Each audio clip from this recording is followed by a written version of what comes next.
Nagtuo ang political analyst nga si Ramon Bileno III nga dunay nahitabong vote buying sa Davao Region atol sa 2022 national ug local elections sa ubang lugar sa Davao Region. Sumala ni Bileno, dunay termino ang mga bidders alang sa pagpamalit og boto sa mga botante nga gikumpara sa pagpabakuna batok COVID-19.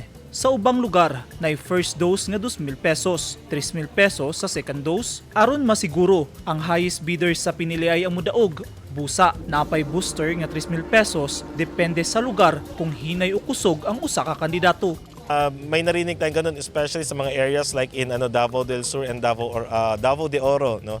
Na yung nga sinasabi natin, parang yung term natin nun, first wave, second wave pero yung term nila ngayon sa locality, siguro para very similar with the COVID-19 is first dose, second dose, booster and second booster. Dugang ni Bileno, dili na individual voter ang target sa mga bidder kung dili ang matag pamilya na mismo. Meron talaga mga ganun, no? Especially yung mga line up, no, na with the same family names, no? Na-notice natin yon, and na-notice din natin na yung target nila are no longer individual voters but these are already households.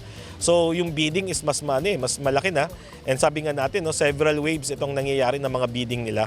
Human makadawat, dunay mga botante nga nausab ang pandantaw sa usa ka kandidato sa mismong adlaw sa eleksyon, bugti sa gihatag kanila sa mga bidder.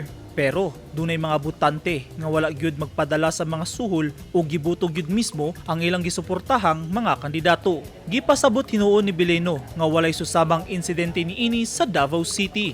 Eugene Hinutan, Newsline Philippines, Davao Region. Stay safe.